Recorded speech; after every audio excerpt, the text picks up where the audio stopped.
Bismillahirrahmanirrahim. Assalamualaikum warahmatullahi wabarakatuh. InsyaAllah untuk video kali ini kita akan sama-sama ulang kaji subjek akidah, ya. Subjek akidah untuk beberapa topik. InsyaAllah semoga ulang kaji ini sedikit sebanyak dapat membantu anak-anak, okey, dalam membuat persediaan untuk subjek akidah atau ulum syariah, insyaAllah. Baik. Ini adalah tajuk-tajuk dalam mata pelajaran akidah atau subjek akidah. Okey, secara ringkasnya, okey, keseluruhan topik dalam mata pelajaran akidah, okey, adalah tentang rukun iman, iaitu tentang beriman kepada Allah, okey, beriman kepada malaikat, beriman kepada kitab, beriman kepada rasul, beriman kepada hari kiamat dan beriman kepada qada dan qadar. Okey, daripada tahun 3 sampai tahun 5 ke 6 rukun iman ini ada. Okey, kita pelajari. Okey, kita pelajari dalam silibus akidah. Okey, seperti beriman kepada Allah, kita pelajari sifat-sifat wajib bagi Allah, ada 8 kesemuanya untuk mata pelajaran akidah. Kemudian beriman kepada malaikat, tentang malaikat, okey, dan seterusnya lah sampai kepada beriman kepada qada dan qadar. Untuk video ini, ya, kita akan sama-sama ulang kaji 3 daripada 6 rukun iman inilah, iaitu beriman kepada kitab, beriman kepada rasul serta beriman kepada hari kiamat, insya-Allah. Baik, kita teruskan, ya. Yang pertama, kita ulang kaji beriman kepada kitab. Okey, apa maksud kitab? Kitab ialah kalam Allah, ya, kalam Allah yang diturunkan kepada Nabi dan Rasul terpilih sebagai panduan, ya. Kalam Allah yang diturunkan kepada Nabi dan Rasul terpilih sebagai panduan. Ada 4 kitab yang kita perlu tahulah. Kita kena hafal, kena ingat, ya, untuk tajuk beriman kepada kitab ni. Kemudian hukum, orang Islam wajib, okey, dia tidak ada hukum lain, wajib beriman dengan kitab-kitab Allah yang Allah turunkan, ya. Baik, kita dah tahu maksud kitab, iaitu kalam Allah. Kemudian kita kena ambil tahu, kita kena ingat apakah nama-nama kitab dan Nabi yang menerimanya lah. Ada 4 tadi kan. Yang pertama adalah Taurat. Okey, kitab Taurat diturunkan untuk Nabi Musa dalam bahasa Ibrani, ya. Yang kedua adalah kitab Zabur, ya, diturunkan untuk Nabi Daud dalam bahasa Syriani. Yang ketiga pula adalah Injil, okey, untuk Nabi Isa AS dalam bahasa Ibrani. Serta yang terakhir, yang keempat adalah kitab Al-Quran, ya, untuk Nabi kita Nabi Muhammad SAW yang diturunkan dalam bahasa Arab. Baik, keempat-empat kitab ni anak-anak kena ingat. Okey, boleh jadi untuk soalan peperiksaan ataupun soalan penilaian, penilai akan tanya atau ustazah atau ustaz akan tanya, okey, senaraikan 4 kitab beserta Nabi yang menerimanya, ataupun sebutkan dekat ustazah 2 kitab serta Nabi yang menerimanya. Boleh jadi begitu soalannya. Jadi kena ingat dan hafal keempat-empatnya lah kalau boleh, ya. Ini adalah nama-nama kitab dan Nabi yang menerima. Seterusnya adalah tentang Al-Quran. Okey, kelebihan kitab Al-Quran ini ada dalam silibus, okey, dan kita belajari. Kelebihan kitab Al-Quran kita kena tahulah. Ini sudah senaraikan 5. Yang pertama adalah kitab Al-Quran merupakan mukjizat terbesar Nabi Muhammad SAW. Okey, mukjizat tu apa? Mukjizat adalah perkara luar biasa yang Allah beri kepada Nabi dan Rasul untuk membuktikan kerasulan itu, maksud mukjizat. Okey, salah satu mukjizat Nabi Muhammad adalah Al-Quran yang masih ada sampai sekarang, yang terpelihara lagi, okey, sampai hari kiamat. Sebab itu yang pertama mukjizat, kitab Al-Quran adalah mukjizat. Yang kedua, Al-Quran adalah penawar ataupun syifa bagi segala penyakit. Penyakit hati, kerasukan, kalau kita mendatangi orang sakit pun kita boleh bacakan Al-Fatihah. Al-Quran adalah penawar. Yang ketiga, mengandungi pelbagai ilmu. Semua ilmu ada dalam Al-Quran. Ilmu sains, ilmu matematik, semua ada dalam Al-Quran, ya. Itu kelebihan Al-Quran. Cuma saja kita kena baca, lepas tu kita kena keluarkanlah, kita kena mendalami lagi. Okey, Al-Quran beri panduan. Yang keempat itu panduan lah, panduan lengkap untuk semua manusia. Al-Quran lengkap, okey, untuk semua manusia dari zaman ke zaman, okey, lengkap. Dan yang kelima adalah membacanya mendapat pahala. Baca Al-Quran dapat pahala, bukan awak baca banyak-banyak tu dapat 1, 2, tak kan? Nabi kata kalau 1 huruf dapat 10 pahala, okey. Dan orang yang belajar membaca Al-Quran dapat dua. Satu dapat pahala belajar, kemudian satu lagi dapat pahala membaca. Okey, itu pahala Allah bagi kepada orang yang membaca Al-Quran. Jadi bacalah Al-Quran. Okey. Dan ini adalah 5 kelebihan kitab Al-Quran. Soalan boleh jadi, okey, contoh ya, sebutkan 3 kelebihan Al-Quran. Macam tu. Jadi awak sebutlah 3 yang awak tahu. Okey, sekurang-kurangnya hafal 3. Okey, daripada 5 tu boleh hafal 3. Baik, kita nak cuba jawab soalan. Okey, tadi kita dah ulang kaji untuk tajuk beriman kepada kitab. Sekarang kita nak cuba jawab. Okey, ini adalah contoh soalan daripada soalan percubaan ya. Okey, kalau dekat sini dia tuliskan nama Rasul yang menerima kitab di bawah. Okey, ini yang pertama ni adalah nama Rasul. Tuliskan. Okey, untuk peperiksaan kita tahun ni kan penilaian. Jadi dia boleh jadi soalannya adalah seperti ini. Sebutkan nama Rasul yang menerima kitab di bawah. Jadi awak kena sebutkan dekat penilai. Okey. Al-Quran siapa yang terima? Nabi Muhammad sallallahu alaihi wasallam, betul? Okey. Al-Quran diterima oleh Nabi Muhammad sallallahu alaihi wasallam. Ini zakat tadi kena tahu. Injil diterima oleh Nabi Isa alaihi salam, betul? Okey. Kemudian Zabur diterima oleh Nabi Daud alaihi salam, dan yang terakhir Taurat diterima oleh Nabi Musa alaihi salam. Okey, kena hafal ni. Kena hafal nama kitab, kena hafal nabi yang terima. Okey? Senang, mudah insya-Allah. Yang seterusnya soalan ke-28, berikan 2 kelebihan kitab Al-Quran. Okey? Sebutkan 2 kelebihan kitab Al-Quran yang awak tahu. Contoh soalan penilaian macam tu kan. Okey, berikanlah 2. Satu mukjizat lah. Tadi kita dah sebutkan mukjizat terbesar Nabi Muhammad. Okey, boleh sebut ni.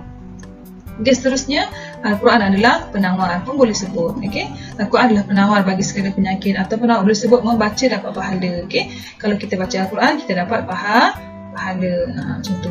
Sebut 2. Jadi sebab tu zakat tadi sekurang-kurangnya kena tahu 3. Okey. Baik, seterusnya adalah beriman kepada Rasul. Kita masuk pada beriman kepada Rasul. Okey, perkara pertama adalah pengertian. Nabi dan Rasul berbeza kan? Okey. Nombor 1, pengertian tentang Nabi. Lelaki pilihan Allah, dikurniakan wahyu bagi amalan sendiri tetapi tidak diperintah untuk menyampaikannya kepada orang lain. Okey, Rasul pula adalah lelaki pilihan Allah, yang dikurniakan wahyu bagi amalannya dan diperintahkan untuk menyampaikannya. Itu beza Nabi dan Rasul. Nabi tidak diperintahkan untuk sampaikan wahyu itu.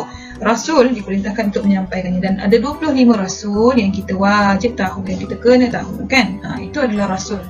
Rasul-Rasul ni dia ada umat dia, jadi dia kena sampaikan wahyu tadi. Okey, itu Rasul. Baik, sifat-sifat bagi Rasul. Ini penting. Ini penting. Boleh jadi keluar ni kena tanya sebab memang senang nak ditanya, dan insya-Allah kalau tahu memang senang untuk dijawab. Okey, ada 3 sifat wajib, 3 sifat bagi Rasul. Okey, minta maaf. 3 sifat bagi Rasul iaitu wajib. Okey, yang pertama wajib, yang kedua ni mustahil, dan yang ketiga harus.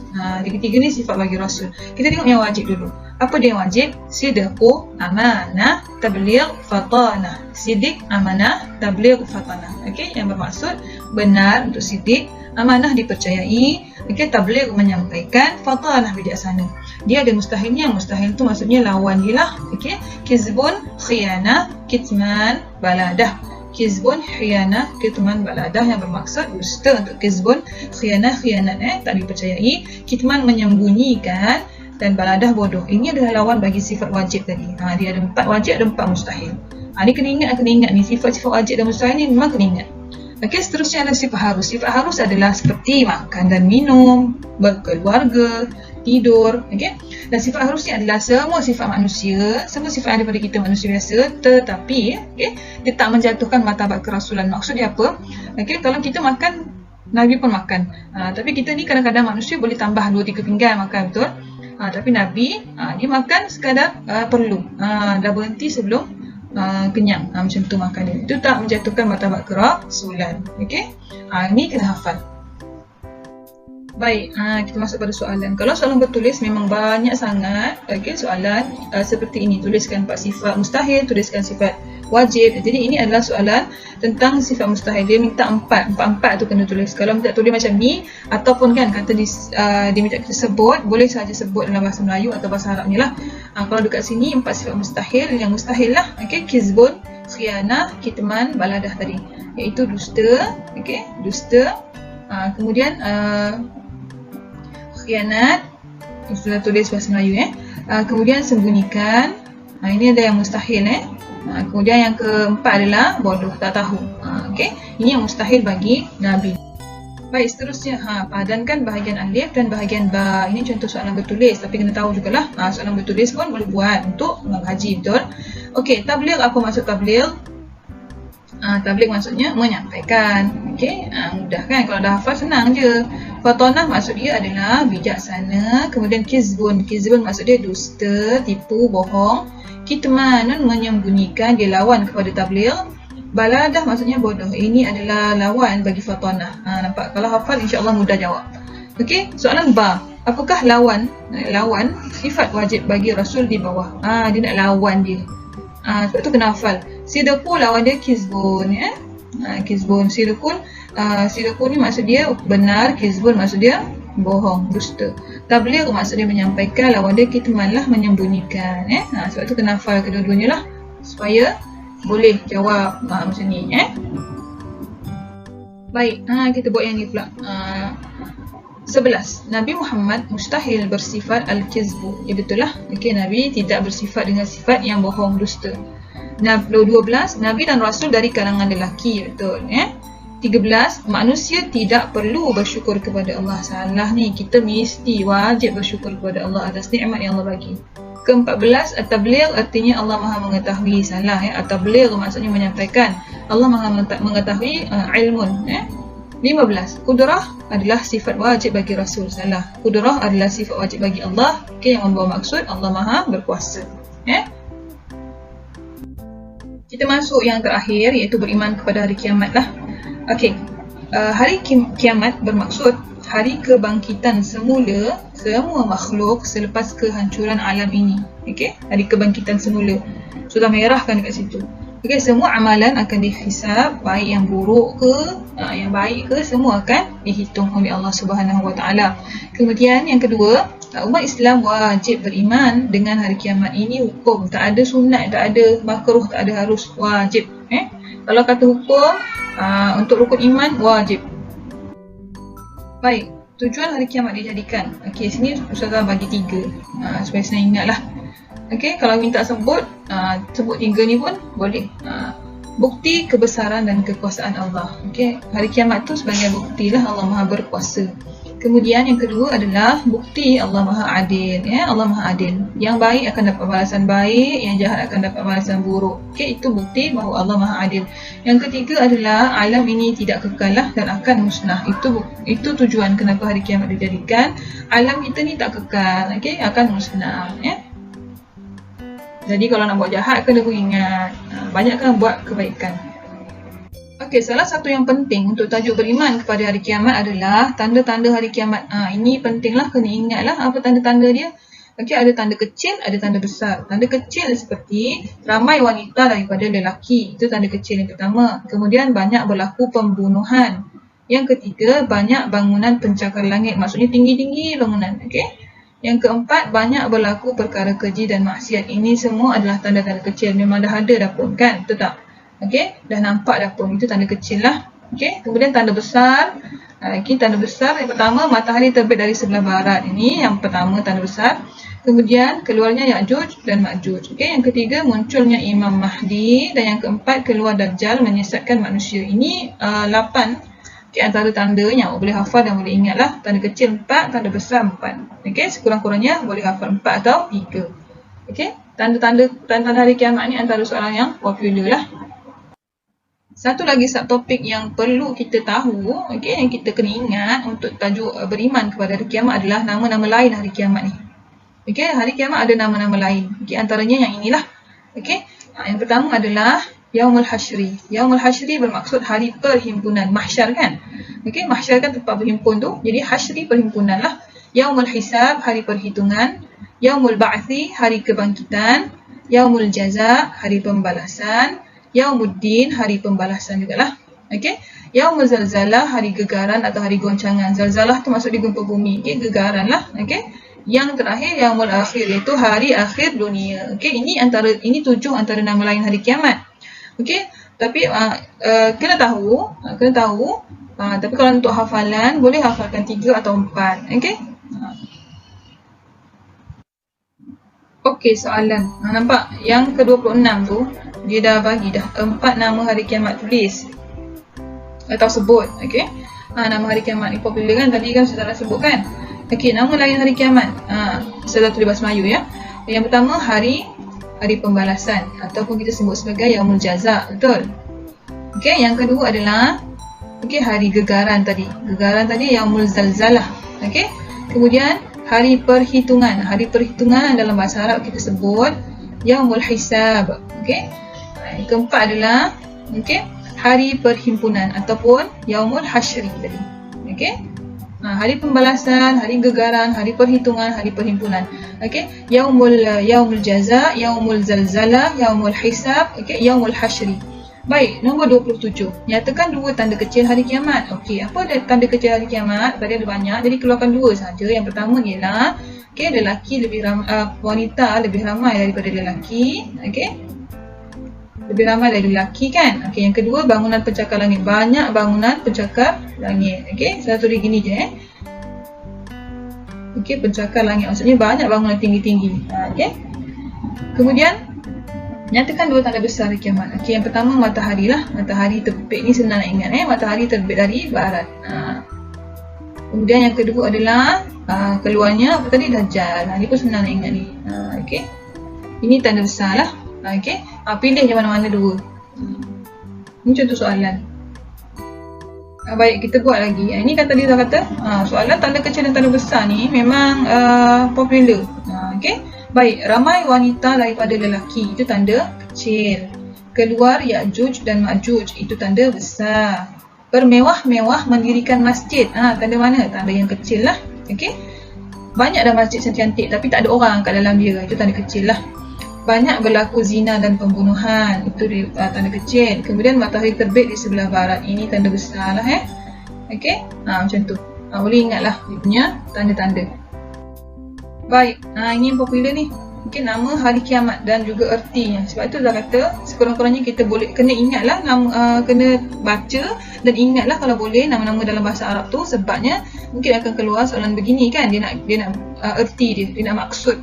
Jadi Yaumul Hasyri tadi apa? Mahsyar. Yaumul Hasyri adalah hari perhimpunan kan, mahsyar tempat berhimpun, hasyri himpun.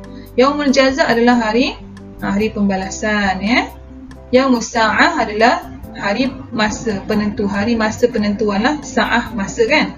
Yaumul Ba'si, ini hari kebangkitan Ba'si, bangun, bangkit. Yaumul Hisab adalah hari perhitungan. Okey, kalau tahu dan hafal mudah sahaja insya-Allah. Okey, kena tahulah nama hari kiamat tu dalam bahasa Arab berserta dengan ertinya. Okey. Dan saudara sampai di sini sahaja dulu kita punya ulang kaji. Alhamdulillah. Okey, kita dah ulang kaji tadi, beriman kepada kitab, beriman kepada Rasul serta beriman kepada hari kiamat. Okey, saya harap agar anak-anak boleh ingatlah poin-poin yang ada dalam video ni, nota ini untuk kegunaan pada hari anak-anak dinilai nanti insya-Allah jadi bila banyakkan ulang kaji, insya-Allah kita akan ingatlah ilmu ini bukan sekadar untuk peperiksaan tetapi ia adalah ilmu untuk kehidupan. Okey, benda-benda ni semua akidah. Okey, tentang akidah kita sebagai hamba Allah Subhanahu Wa Taala. Itu sahaja, wallahu taala alam. Insya-Allah kita akan bertemu untuk video yang lain. Okey, ulang kaji bagi tajuk lain insya-Allah. Itu sahaja, wallahu taala alam. Assalamualaikum warahmatullahi wabarakatuh. Syukran.